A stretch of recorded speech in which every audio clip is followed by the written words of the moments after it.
This is episode number 13 with Amanda Aaccioly. Can you remember a time you failed? A time you were so close to your goal, but it all came crashing down? We've all been there. But why does this happen? Why do we sometimes fail when we attempt to scale? Here's the secret. In order to grow your business and expand your mind, you need a controlled environment, like a plant growing in a greenhouse. It's my mission to help experts and entrepreneurs grow rapidly by leveraging outside resources and unlocking universal wisdom. But the question is, how will they do it?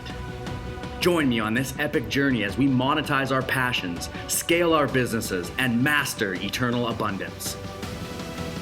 My name is Aaron Chivitarese, and this is the Growth Podcast.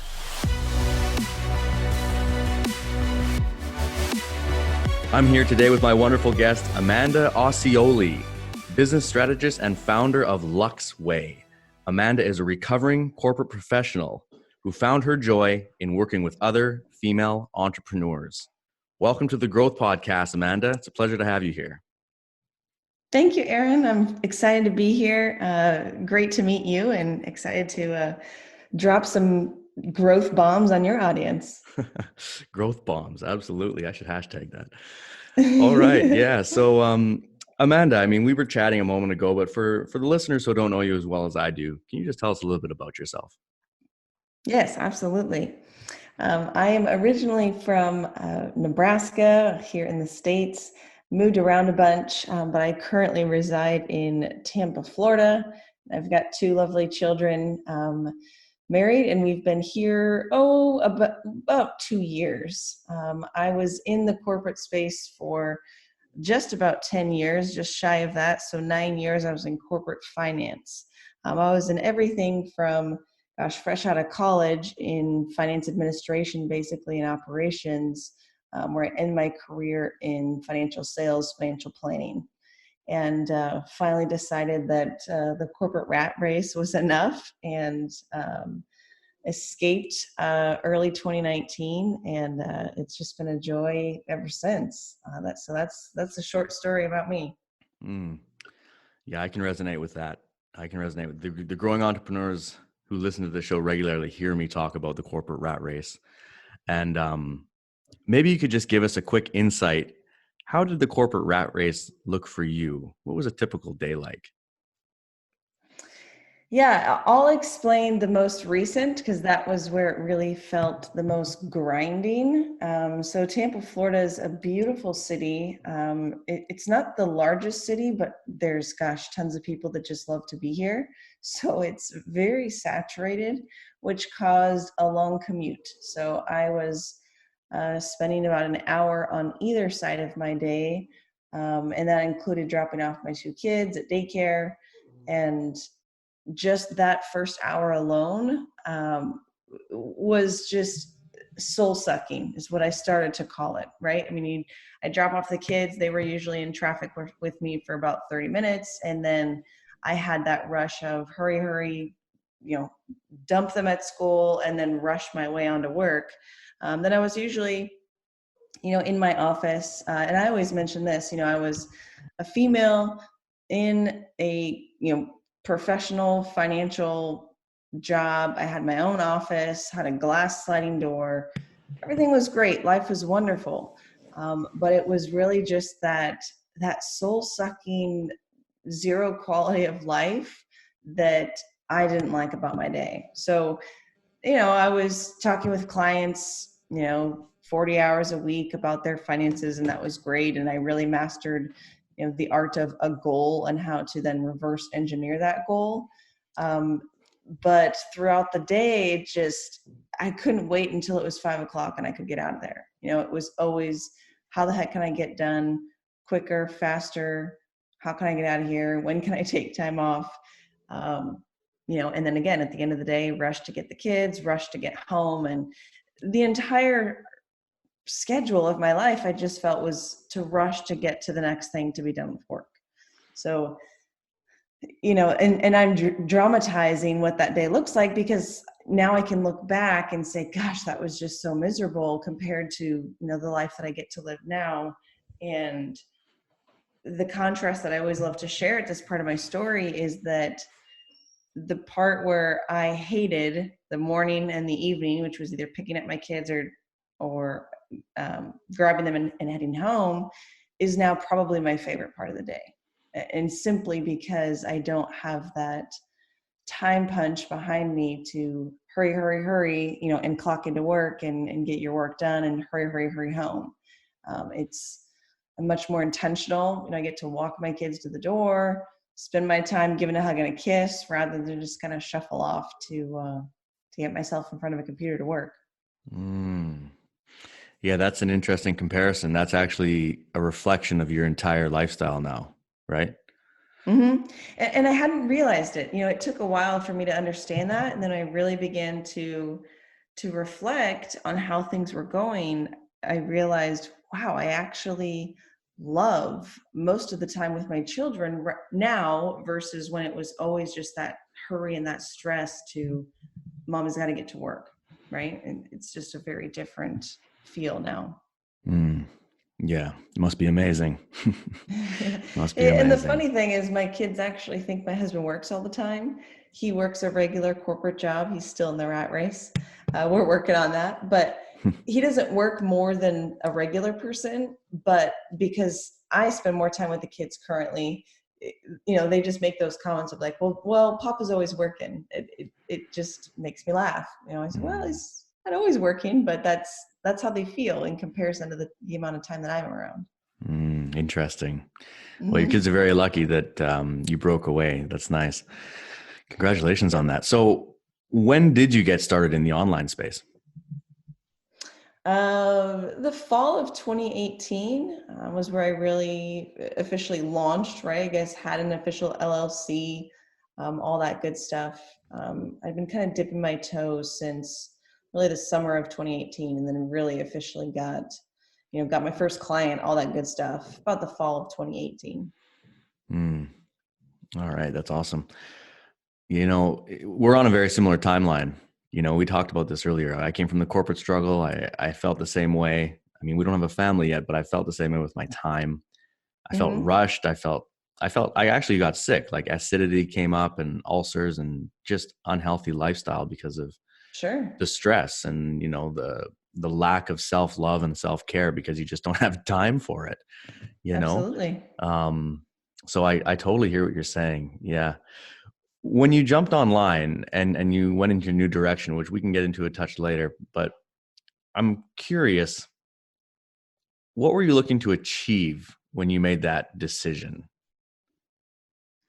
It's an interesting question you ask because I'm not sure why, but I didn't feel this pull as much in the corporate space, but I had such a desire to impact more people was honestly a lot of the pull to finally leave. Yes, some of it was my actual lifestyle, but as far as the true work is concerned, when I really figured out what I wanted to do, it was just that pull inside of me that I wanted to be able to serve more people. I wanted to be able to impact more people without having to travel all over the place. I think in the corporate space, that's usually where you get to. You get to high level executive. You're probably traveling a lot, and that wasn't really in the cards for me either with a young family. Mm, So yeah, that was in short the biggest desire for me.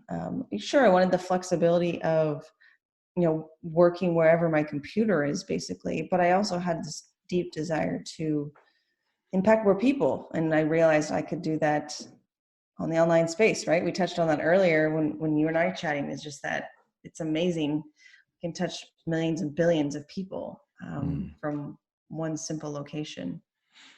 Yeah, it's fascinating. It's funny, when I went online, I was actually living on a tiny island in the middle of the Southeast Asian Ocean in the Philippines, 7 kilometer long island. And I had an epiphany one day. I was like, I had the same feeling. I want to impact more people. I want to serve on a higher level. I want to reach more people. But I'm on this little island, you know. And when I Hmm. opened the computer and I realized, oh my God, I can touch the world from here, it Yeah. was like a complete paradigm shift for me. Because Yeah, not only could I absolutely. understand, yeah, not only could I understand that I could touch everybody and that I could actually reach out and impact a ton of people, but it was so like black and white obvious, because when I looked out the window, I saw like a small little tropical island with only a few people on it. You know, the contrast was phenomenal. So I totally hear what you're saying there. Impact. Yeah. What kind of challenges did you face? I mean, did you have people around you that were questioning your decision at that point? Yes, yes, yes, of course. In the corporate space, well, I shouldn't say just then, but even now, but I was the breadwinner and still am the breadwinner for the family. And I think because of that, initially when I had started to voice that I would be leaving, right? I'd set a date. I knew when I was going to be, I knew my last day.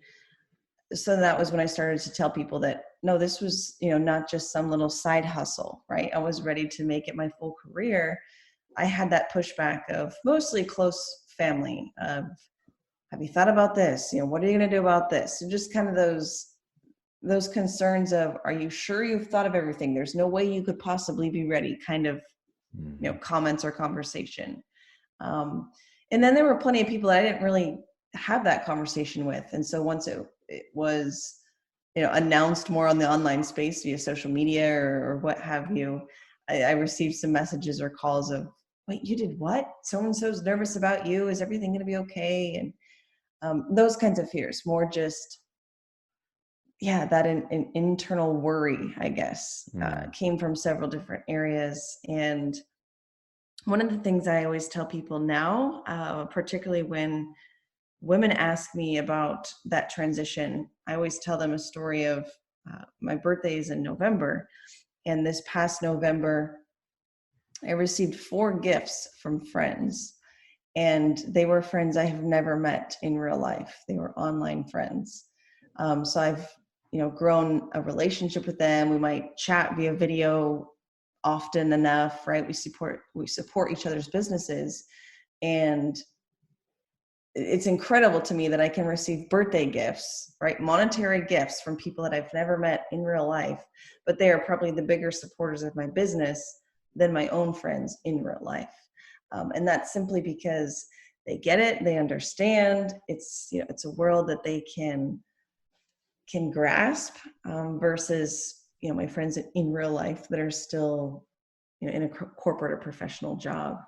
Um, those I think are some of just the best supporters now, right? Versus my family. My family is there in a different space, but I have absolutely loved the support that I have found in virtual friends. And it's a funny thing to say, kind of makes me laugh when I say it, but it's absolutely true.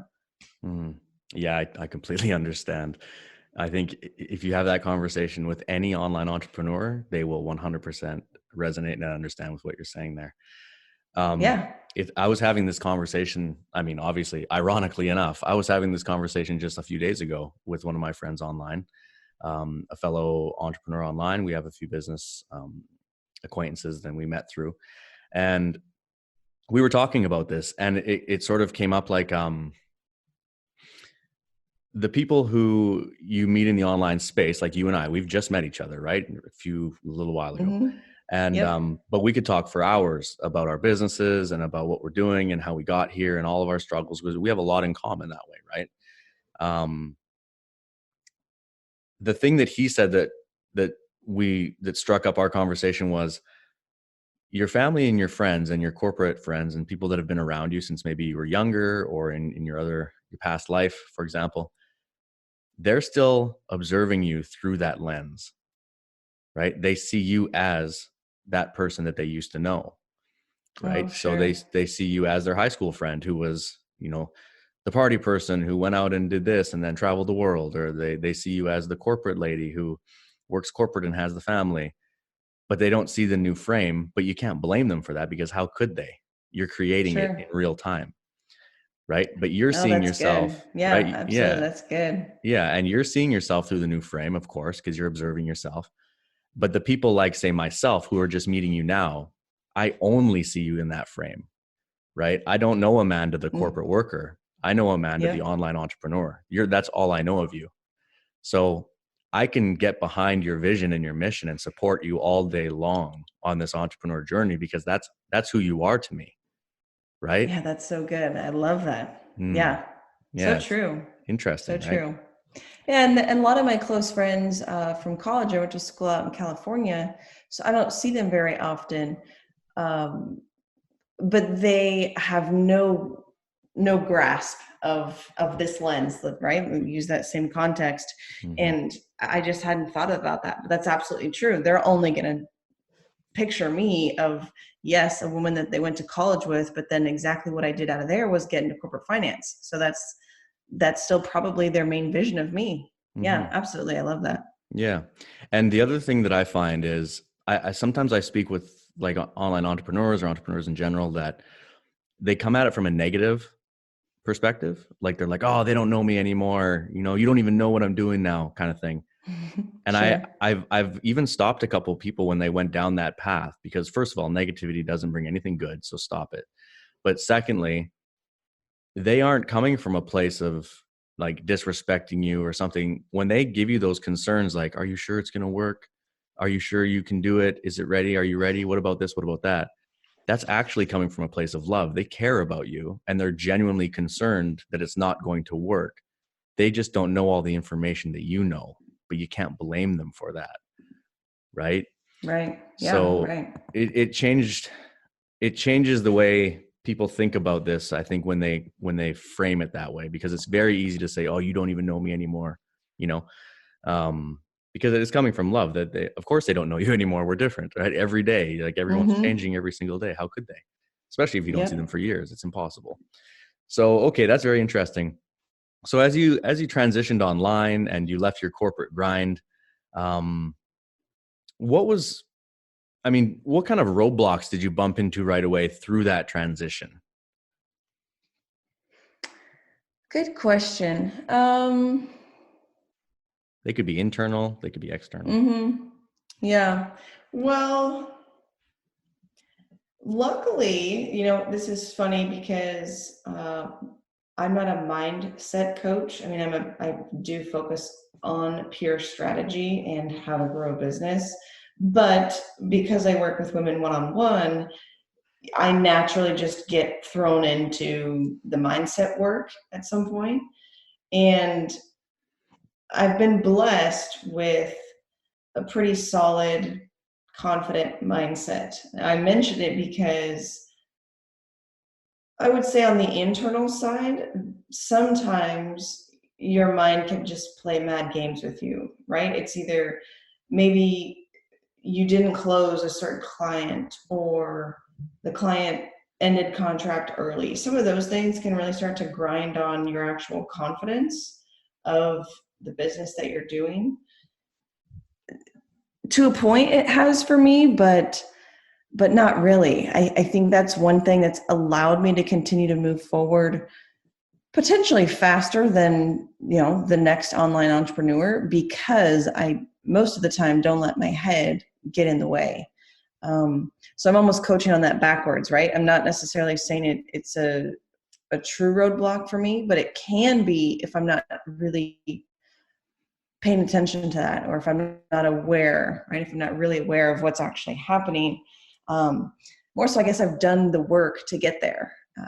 That was something that I really did during my time still in the corporate space, was going on my own personal growth, personal development journey, understanding that there's more to me than just Amanda in a corporate office working 8 to 5. There's more than climbing a corporate ladder. There's more than, and because of that growth, that journey, it allowed my mind to grow really strong, really confident in what it is that I'm doing.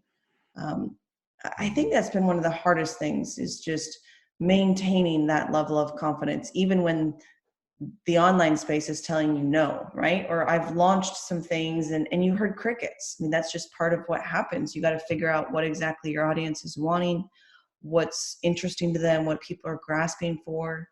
And being able to just then quickly pivot and understand that it's not because you suck.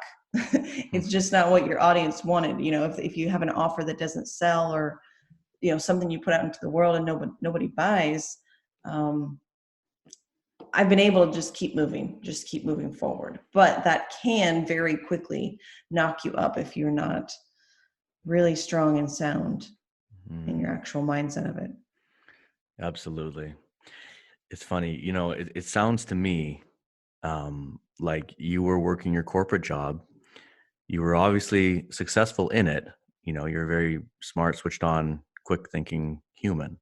So I would assume you were doing very, very well in your corporate career. Am I right? Mm-hmm. Yep. Yeah. And in that process, when you were doing the internal work and you started observing your own thoughts, and you started exploring your creative, playful child brain more, less corporate brain, when that started coming out, that's when it was telling you, maybe I'm worth more than just doing this little job right here. Maybe there's more for me out there. Maybe I could help more people. Maybe I could do more things. And your personal development journey sounds to me like it was the spark that lit the fuse to lead you to where you are today. Does that sound about right? Absolutely. Yep. Hit the nail on the head, 100%. And, you know, the tough part about still being in the corporate space, but I felt I was so far ahead on my own personal development journey than those that surrounded me. And where I really felt that I was different, or that I knew I was no longer cut out for the corporate space, was, you know, the comments of, oh, I listened to a podcast on the way to work. And I kind of get these like big eyeballs of like, you do what? Like, why don't you just listen to music? You know, it was like, no, I have an hour in the car. Why would I not grow my brain, learn something new, right? Hear another perspective. I loved podcasts. I mean, that was when I really, really got into listening to something other than music, was my long commute. I didn't want to waste any second of that time. So I tried, well, I can at least learn something. And so it was that. And then just that desire for, you know, I've gone to a couple different conferences, different things like that outside of the corporate space. And I always got kind of those questions from people in my office of like, why are you going to that? Or what about that? What's all this? And, you know, there was one person that I came in contact with that had some similar thoughts and feelings about personal development, but it was not the norm for sure. Yeah. Yeah. Definitely. Yeah, absolutely. I don't know if I'd really thought about that a whole bunch, but it was for sure the spark that really, really continued to push me to keep pulling for it, keep driving, keep learning until I could figure out what I wanted to do. Right. Yeah. Yeah, exactly. I mean, when I was working corporate in Singapore, and I was getting picked up every morning at like 4:15 a.m. and I had podcasts on my earbuds the second that I left our apartment until the second even while I was changing, like I would get into the car, I would go downtown Singapore. It'd be like a 30-45 minute commute. Luckily I didn't have to do the driving. I would listen to a podcast. I would go in through security. I'd go into my locker, change into my suit while listening to my podcast, you know, and then I would go up into my office, still podcast, clock in, say hi to the other managers, go over to my desk, sit down, and then take out my podcast, because I didn't even want to talk to people. People thought I was the most antisocial, like mean person. They really did. People were like, why are you so cold? Why don't you want to say good morning to anybody? I'm like, oh my God, because I'm listening to my podcast and I just want to get to my desk because I got shit to do that I don't want to do. So just let me enjoy this podcast until I get there. Yeah. You know, Absolutely. And the same was at lunch, you know, it would be lunch and everyone would go down and go to these nice restaurants or whatever, and, you know, have a nice meal. And I would either do one of two things. I would go to the canteen, which usually the managers didn't go there, but I would go there because I just wanted to sit in the corner by myself. And again, listen to a podcast or an audio book or even read a book.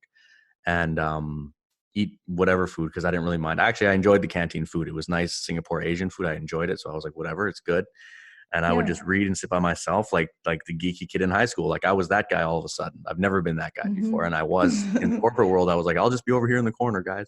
Or the other thing I would do would be to meet my wife, who was also working corporate just down the street, and we would meet for, lunch. So every spare moment we had, it was also growth mindset. And there was just absolutely no time for anything else because every minute that we were working, I mean, I don't like to say it, but I felt like I was wasting my time, big time. Like I just like, oh my God, I can't wait for this to be over. I'm wasting my time right now. That's how I felt every Oh day. yeah, I felt the same way. Yeah. Yep, I felt the Okay. same way. Cool. So you were going through this personal development journey. You were working corporate. Now, tell us a little bit about how you discovered your current business direction. Well, it took some time. I wasn't sure when I was still in the corporate space. I wasn't entirely sure what I wanted to do yet. I did have a desire to work with female entrepreneurs simply because I'm a female, and I just felt that raw power to serve other women. And so initially, I was serving female online entrepreneurs in more of a done for you type of strategy space. So what I mean by that is small business owners, so 5 employees or less, got up and running. They were running a successful business, but they didn't have maybe the operations in place to really grow or scale to the next level. So initially, I was doing some of those done for you services, such as their CRM. Maybe they didn't have a CRM, so I was setting it up, or maybe they didn't have a proper calendaring tool. Like just some basic operations was where I really got started in just figuring out how to make money from the online space. Sure. And that was where I was always really strong in the corporate space. Even in sales. Now I'm going to stereotype a male here, but most of the time they're not as organized or efficient than a woman is. Now, I can not agree. always, but I just, can agree yeah. with that. Yeah. So even in the corporate space, I had plenty of people that always came to ask me like, gosh, like you just get so much done. How are you so efficient? How do you run your calendar? Can you share this? Right. I did a lot of training and teaching on just day-to-day efficiencies. And so I started to translate that to the online entrepreneur space, and it was working. It was great. I mean, for a lot of the online entrepreneurs, it was just mind blowing to them that you could send somebody a calendar link rather than, the struggle of the back and forth. When are you available? No, that doesn't work. Hmm. So some simple operations things that could really change somebody's business. But very quickly I learned that I had the strategy, right? So even as I was working on going with these businesses, throughout some of our team meetings, I could just drop in some comments or some opinions, left and right. And I kind of got those big eyeballs of, oh, well, tell me more about that. I'd make a comment of a direction to go, something like that. And so again, my biggest advice is that I always was listening to my audience. I was always listening to what either my clients or my audience liked or wanted, or was blowing their minds that for me was easy. So that was, then I pivoted more into the just direct strategy space. So then for a while I functioned as almost like a project manager. I had a variety of different titles, I guess, that I would call myself. Function as a project manager. So then I really got away from the done for you services, which was great. And I could simply, consult usually once or twice a week for a business. And I was just serving on a retainer fee, for that client, monthly fee. And that was great for a while too. But what I found is I was still kind of on their time. I mean, right? It was like, we're talking about their business. It felt like there was just more like I'm on their contract kind of thing. It was just different. It didn't feel exactly yet like what I wanted to do. So kept poking for things that I really could be on my own terms, truly. And then that was when I developed the one-on-one business strategy. So I'm not working with a business ongoing typically. Maybe for 6 months or a year would be the maximum, but I won't be like oh, we have Amanda on the team, she can help with that type of thing, right? It's, Mhm. oh, I hired Amanda, she helped grow my business over the past 6 months or whatever our length of contract is. But um, they're working with me rather than the reverse. And so that's where that brings me, current to where I am today. And it's just been wonderful. The luxury that I have is because I know the operations now of the online space as well. I can really consult on that part of the business, but then just give them a referral of somebody that I know that can help them, right? If they want some more of that done for you service type of help, I can provide them a referral, but I don't necessarily then have to go spend the hours to set it up for them, which is what I love. Yeah. Perfect. I think for a lot of us online entrepreneurs, it's just that journey of really figuring it out. I haven't heard someone yet that has started one thing and that's been the only thing that they've done. Eventually, yes, right? But as you're getting your feet on the ground, I think you kind of go through a variety of different things to figure out what it is that you really tick with. Because as you know, there's just endless opportunities, endless possibilities out there in the online space. Yeah, that's an understatement, right? Yep. It's funny, you touched on a few things there that I'd like to go a bit deeper on, but real quick about the multiple opportunities. I can't even count how many things I've started and failed at in my journey in the first, say, 8 months. And when I say failed, I mean I went all in on it because that's how you do it as an entrepreneur, right? You jump in there and you see what's up. Mm-hmm. And maybe possibly not fail as in you failed, more like, no, this isn't for me. I'm pulling out of this, which I consider a win. But from the outside, it would look like a failure because obviously you lost money and time. But it's funny, Sure. as entrepreneurs, we're very spontaneous people, right? Mm-hmm. And we like to move quickly. And when we see something we like, we want to go all in on it and see how that is. And we just can't say no. So in the online space, that can be dangerous. If you're listening to this now and this sounds like you, just understand it's normal to be jumping around from thing to thing, but don't get caught in a cycle of just an endless learning loop or an endless, this is a new business, this is the one for me, this will work loop. Actually look for something that, Amanda said it perfectly, something that you're good at that is easy for you. That's the key here, right? I didn't understand that for a long time. Things that are easy for you, it's natural for you to think to yourself, this is easy for everybody, right? But it's not. It's easy for you. That's your talent, right? That's your gift. That's your song that you can sing. So if you can go out there and teach, train, consult, mentor, coach people on that gift, that's where your power lies. But the hard part about this whole thing is finding what it is, because it hides in plain sight, right? For us who have something that we're good at, a lot of times we don't realize that that's the thing we're good at because it's so easy for us. Does that make sense? Mm-hmm. Mm-hmm. Yeah. Yep, absolutely. How would And you, I didn't understand that initially. I remember, a story that I share. For me, pricing seems like a simple thing in and of itself. But for a lot of people, it's very, very difficult to price either a product or their service or their time. And one of the first live videos I ever did on Facebook, I was talking about pricing. And I made a comment of, well, in every job that I had or that I was offered, I always asked for more money. And the amount of direct messages I received from that, they were all from women, of course. Like, what do you mean you always ask for money? Like, you say that's just so common. And they're like, no, that's not, that's unusual, Amanda. That's different about you. That was when I started to understand, like, okay, there's people out there that don't have that boldness or that confidence, right? Those are some things that even show up on my website. I say, be bold, be confident, because it's not easy for everyone else.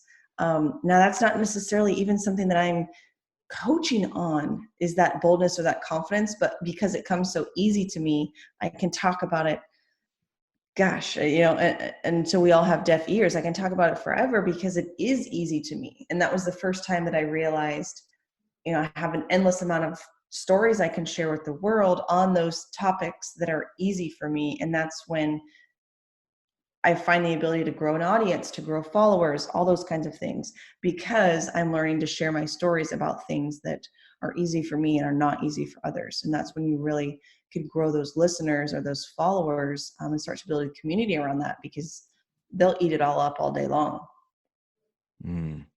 Yeah, spot on. Okay, well, I mean, it's funny you say that, because I mean, you're talking to someone right now, me, who I struggle with thinking about pricing, right? When you say like, Sure. it's easy for everybody, I'm like, oh man, I'm trying to think of pricing right now, actually. Hmm. What can you go through a little bit of pricing? Like, how do you increase price? How do you even know a base point for pricing? What are some of the metrics you would look at for that? Where does someone start? Yeah, good question. Well, for the basic metric that I'll always go by is, I'll never price something hourly, but I believe myself, I should always know what my hour is worth. And that is going to be your baseline metric in any sort of pricing that you do.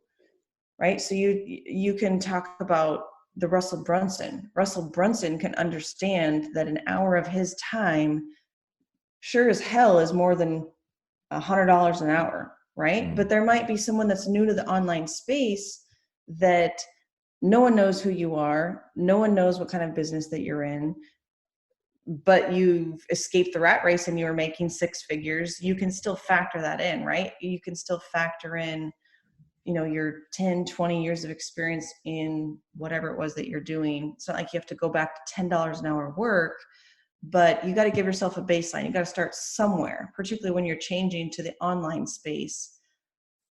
You might not be able to demand a super high price initially until you have some of that clout or some of those, stamps you can put behind your name that then allows you to increase that price. So I always go by kind of giving yourself a basic understanding of what's your hour worth, right? And gosh, I could stay on this forever, because that's when I really drill into things you can begin to outsource based on, again, what that hour is worth.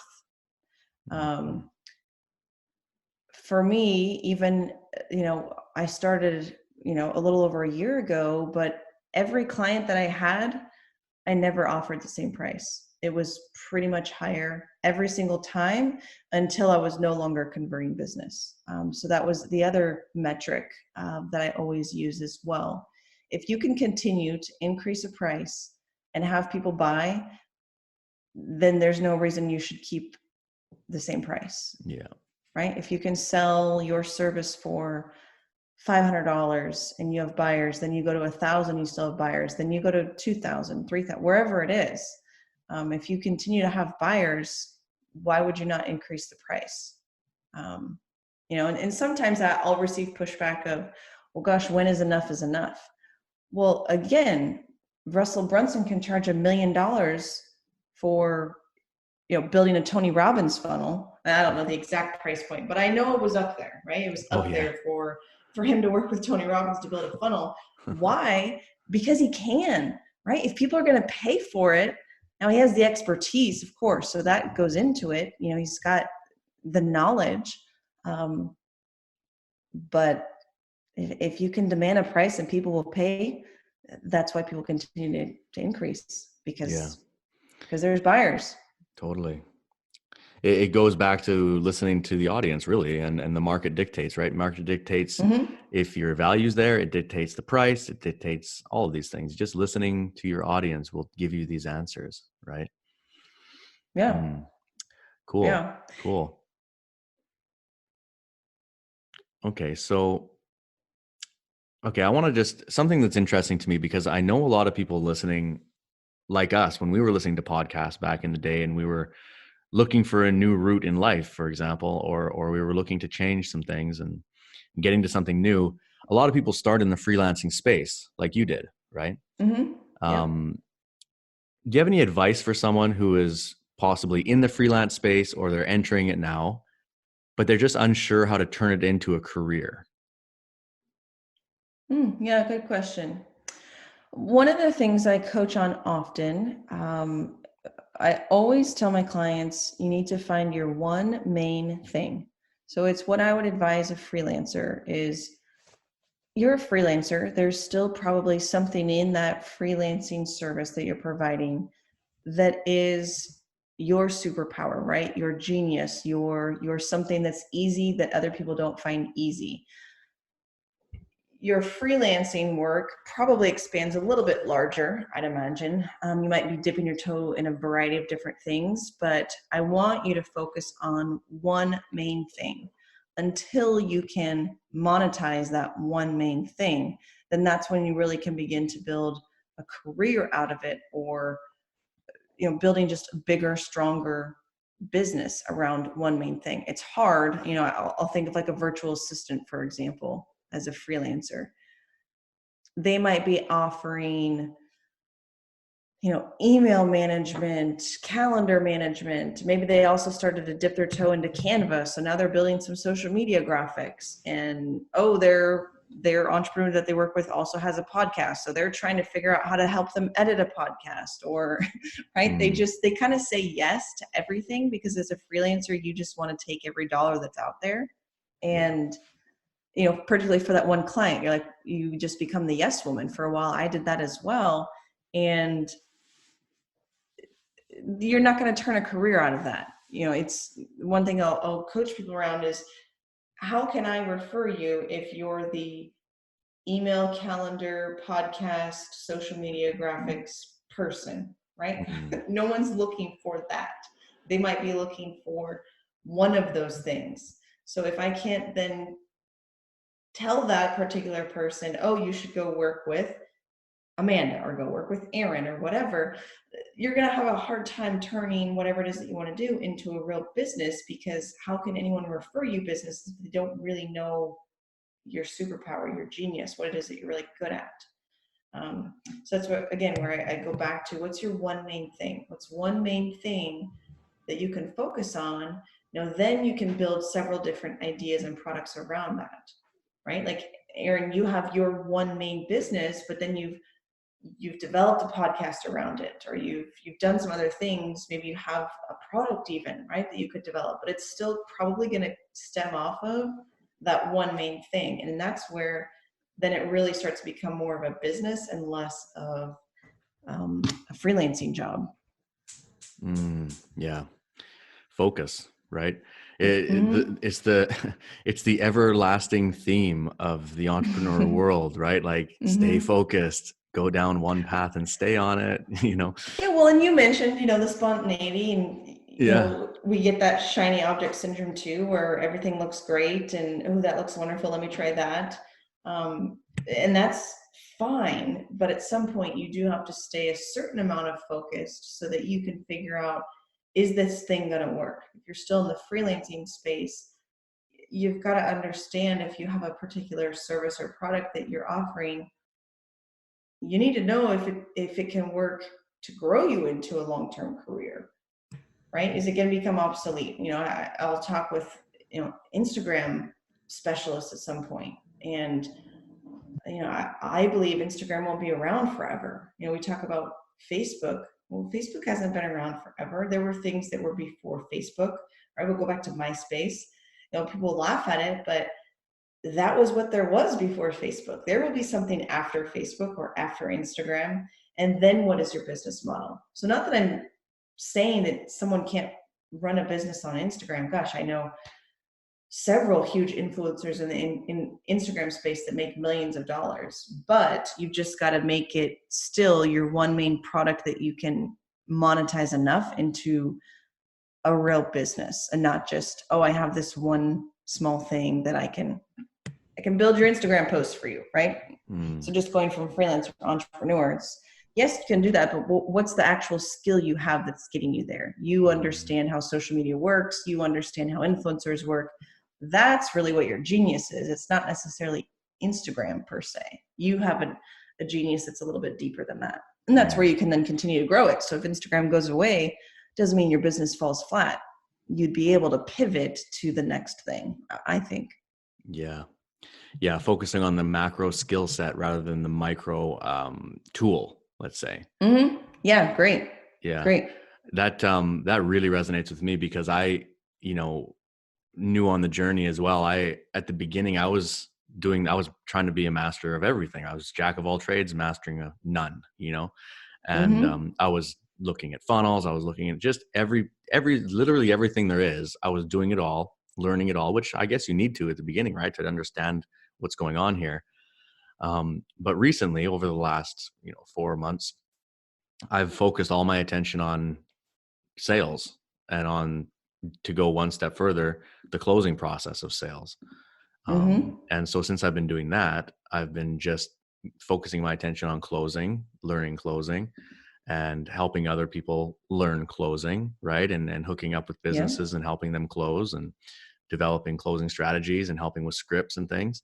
And since I've Yep. been doing that, everything has been like a rocket ship because I'm laser beam focused on it. When I wake up, I know what I'm doing. And when I go to bed and I write my goals for tomorrow, I know what I'm doing. It's closing. Like that's what I'm doing. I'm not like, oh, I need to build this funnel and then I need to get this graphic thing done and I need to do that and do this. Now I outsource it for myself. And a lot of people come to me and say, you know, um, where can I get a funnel built, or who can build this website for me, or how do you do that? How do you do this? And I refer them, just like you said. I say, oh, over here, John, he's the funnel guy, or these are just fake names, by the way. John, he's the funnel guy, and Bill, that's the graphics guy. You want to do goal setting, go talk to Amanda, like this kind of stuff. And I can just focus on the thing that I'm passionate about and the thing that I find easy, right? It took me a while for me to Yeah. realize that, but that's what I find easy. And that's what I enjoy learning about as well. I could learn and digest closing materials all day, every day. I really enjoy the psychology behind it. And like you say, you can be doing that on any platform. It's not the platform or the tool, it's the skill, right? Yeah. Yeah. Absolutely. Cool. I love Absolutely. it. All Yeah. right. And I love, I mean, I think a new person to you, let's say outside of the online space, would say, wait, that's all that you focus on, Aaron? That's all that you do? But for me, I know absolutely you can smash a business in closing sales, because I know plenty of people that really stink at it. And it's not that they suck at sales, they suck at having a sales conversation. Um, but Yeah. there's so many people that need help with that. So of course you can build a business around it, Oh, yeah. and that's, you're going to have a sale in no matter what industry you're in. So now you're evergreen, right? So maybe you'll eventually figure out you even have a niche inside of closing, but you're able to fold into a variety of different spaces because those skills can go anywhere. Yeah. Oh, definitely. They're transfer. I mean, a sale is a sale at the end of the day. It's the same conversation. That's what I tell these guys that I'm coaching under my mentor. I coach sub pods, and I tell them it doesn't matter who you're closing for. It could be an influencer, a business, it could be B2B, B2C. It doesn't matter. You're having the same conversation more or less.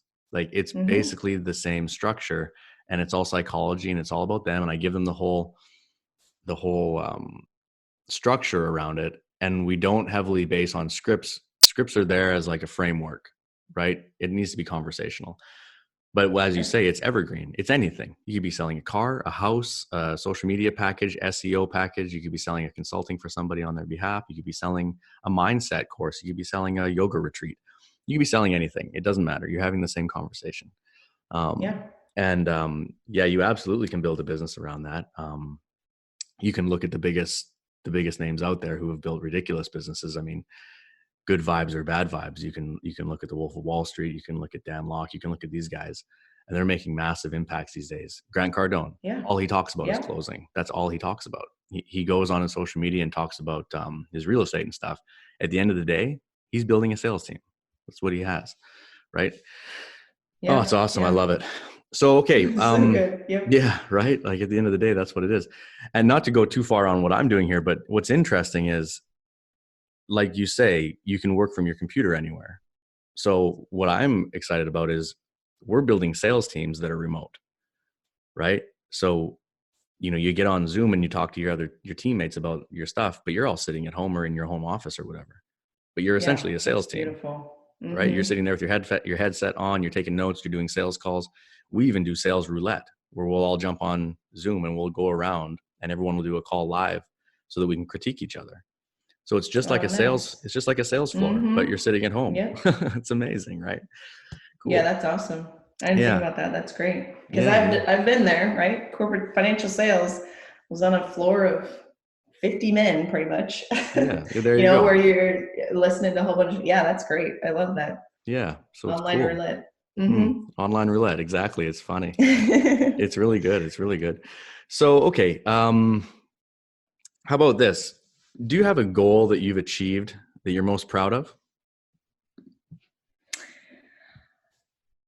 It's a big Oh, one. good one, Aaron. It's a big one. It's a It big is, one. yeah, it is a big one. It doesn't have to be business related either. You can be Mhm. whatever.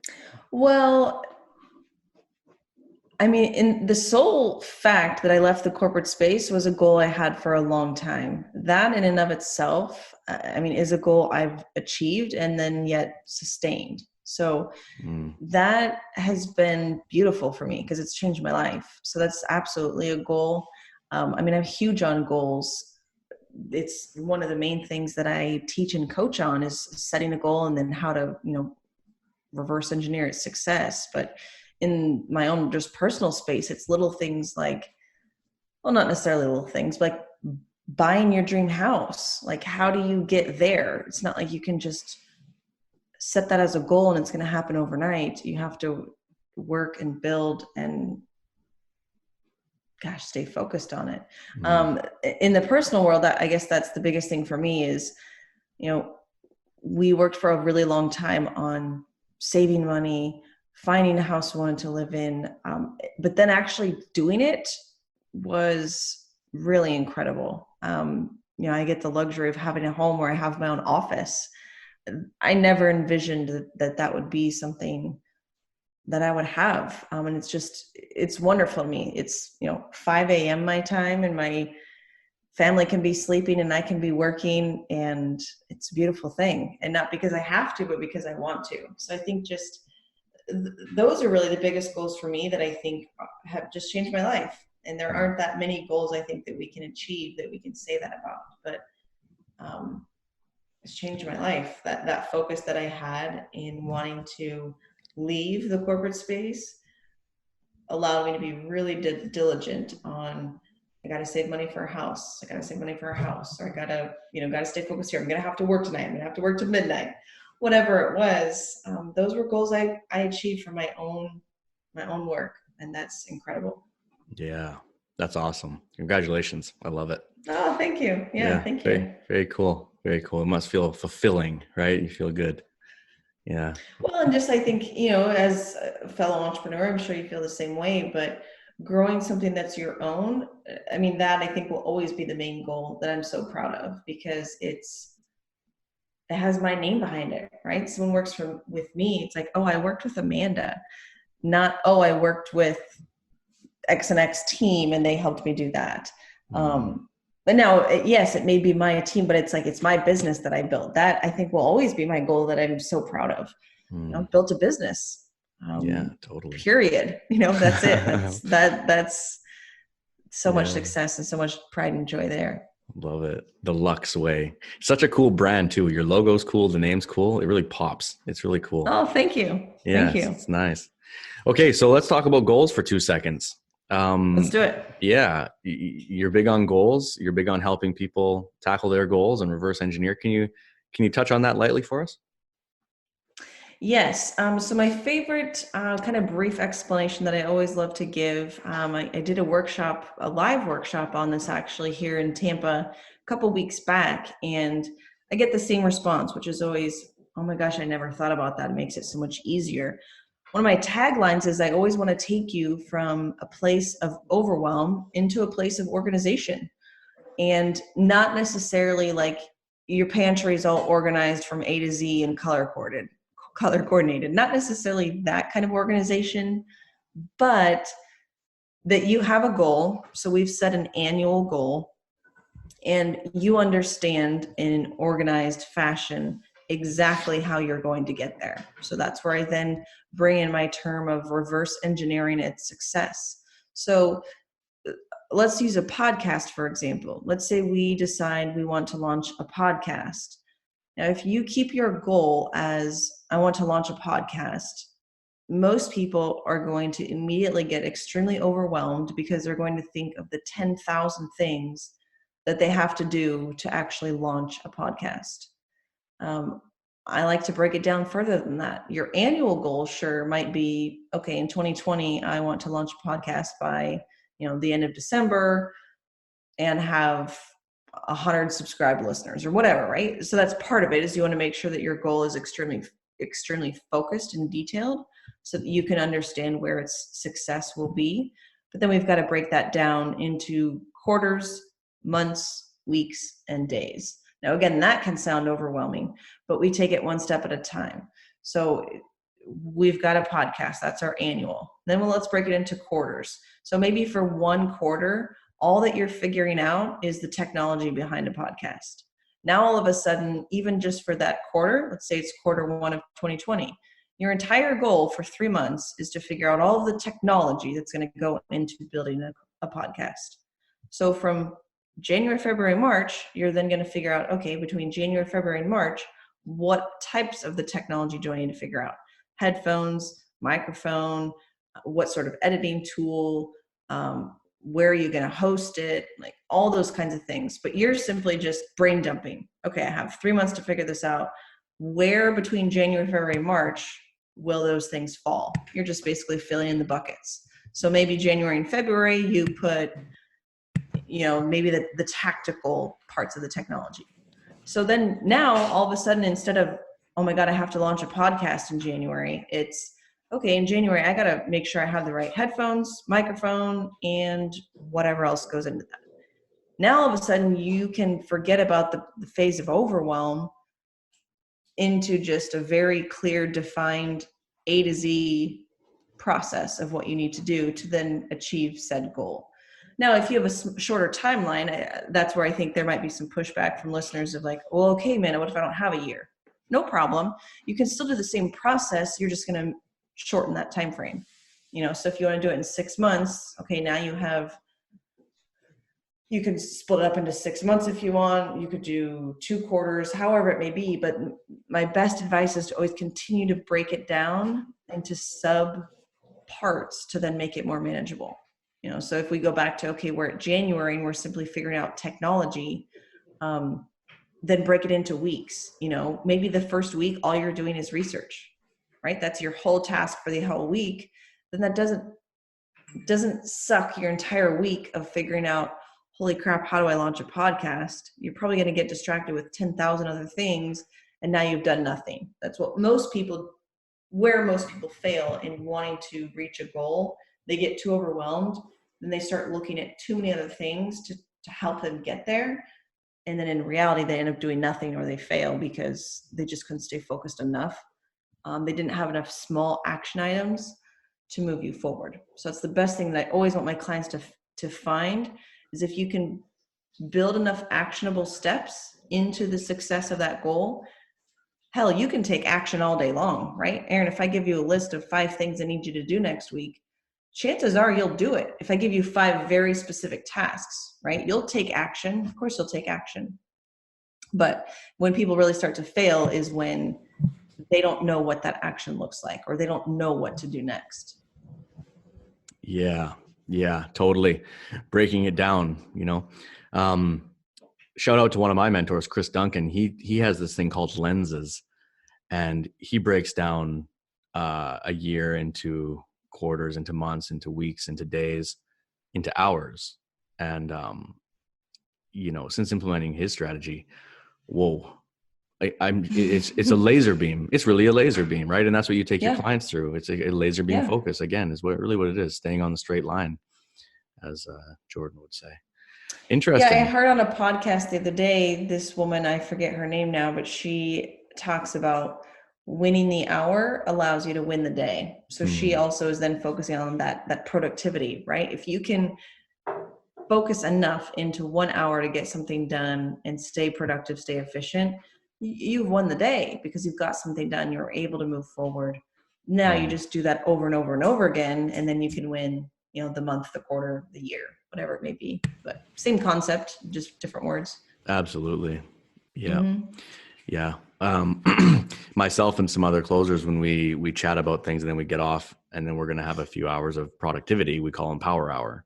So we literally say like, Yep. okay, time for a power hour and we'll get back. So like literally 1 hour, we're going to go out and do our thing. And you have to crush it that hour because you're coming back in an hour and you're coming back with your results. Right. So we're holding each other accountable that way. So that really, whatever moves the needle the most, I tell my friends and stuff to, do those first and do those early while you have the brain power. Oh, yes. Right. Get those done because those turn into more things, right? Like those are going to turn into more things that you need to do. But if you put them off, then you're just delaying the inevitable. It's not. Yeah. If you haven't figured out that checking your email first thing is not a good option, you heard it now. Please don't wake up and just check your email or respond to email, because that is not where you should be spending your initial creative space of the day. Absolutely. Well, that's interesting. Would you mind telling us a little bit about your morning routine? Because I know it's super early there for you today. You're here, bright-eyed, bushy-tailed, wide awake. You're on fire. So how does that look? Well, today's a little bit different because you pretty much were the very start of my day. But I'm usually, so I would have on a normal day done some other things beforehand. I'm always up before my kids. If you are a person listening and have children, please wake up at least an hour before your children, if you want to have any sort of sanity in your day. So that was the best thing that I implemented since honestly being in the online space, waking up at least an hour before my kids. So I'm usually up 5 or 5:30, depending on the day. I am always working out in the morning. If I don't work out in the morning, it does not happen. So again, that's probably another life hack you could steal. Chances are it'll also be true for you. So I'm spending some time, whether I'm, going for a run around the neighborhood or I'm going to head to the gym, some sort of physical activity, I also always really recommend. And then some quiet time. So when I get home, I might find a podcast that I'm listening to, and I'm making some coffee, making some breakfast, but there's nobody else bothering me. It is still my time, right? It's still Amanda's time, my ability to allow my brain to wander. I might have some creative space. I'm a big believer in time blocking. So the morning hours is also where I'm blocking in, have a monthly newsletter for my subscribers. So it's always one of the first things that I'm doing as well. I don't do it every week. I do it once a month typically, but that's going to be built into my morning routine. So you haven't heard that it's, sit down in front of my computer, check my email. No. That allows you then to start to be reactive. I want you to be proactive with your morning. That's the best thing that you can do for yourself. So even if you want to hop in front of the computer, that's fine. Make it about you, right? The last thing that I'm always doing is just prepping for my day. Usually I'm doing the day before, but even just that morning, I'll glance at my computer for the calendar, make sure I've kind of got everything organized. Do I need something different here or there? So just that final kind of glance of the day ahead of me. What do I need to be prepared for? What sort of mental space do I need to be in? Anything that I can accomplish for myself is where I love to be in the morning. So I love it. Yeah, I'm not super strict on the exact flow. I like to have a little bit of spontaneity in the morning. So, it might be a book, it might be a journal, but usually the givens are up early, some sort of physical exercise, some sort of additional quiet space for me, whatever that means for that day. Yeah, absolutely. I completely agree. Completely agree. Win the morning, win the day, right? Have you read the 5 a.m. Club? I have. Yeah. Love it. Yep. Love it. Okay. Very cool. Well, this has been amazing. I love your journey, and I love what you're doing. You're impacting women in a very, very positive way. And I'm very happy for you that you escaped your corporate grind and you found your passion here as a business strategist. Yeah, it's awesome. It's awesome. So Amanda, for the growing entrepreneurs out there who want to find you and learn more about you, where can they find you? Yeah, absolutely. The best space is to just head to my website. That'll lead you to any of the other places that I'm hanging out, the LUX-WAY.com. So you can go there. If you head to my website now, I do have a new freebie on there. It is actually excuse me, it is a goal planning guide. So great for the start of the year, great for all of you that are setting some probably annual resolutions. This will help you break those down into further steps than just your one annual goal. So head there to check that out. But then that'll also lead you. You can find my group on Facebook. I do have a private community on Facebook. So you can join me there where I do some live trainings, give you lots of productivity hacks, life hacks, things like that. And but yeah, just head to my website and you can connect with me there through a variety of different spaces. All right. Absolutely. All right. Well, thank you, Amanda, for being a guest on the Growth Podcast. It's been a pleasure. You're so welcome. Thank you, Aaron, for having me. I really appreciate it. Did you enjoy today's episode? If you did, help us grow by heading over to iTunes and dropping a 5-star review and your number one takeaway. You can impact a life right now. Simply copy paste this link and shoot it over to someone you care about, Hope you're doing well. I thought you might love this. Let me know what you think. You can help spread this to the world by sharing today's episode on your social media using the hashtag #GrowthPodcast. If this is your first time here, make sure to click the subscribe button so you never miss out. As a thank you for your support and a token of my appreciation, visit our website at growthpodcast.info for your free gift. My name is Aaron Chiviterese, and I'll see you next time on The Growth Podcast.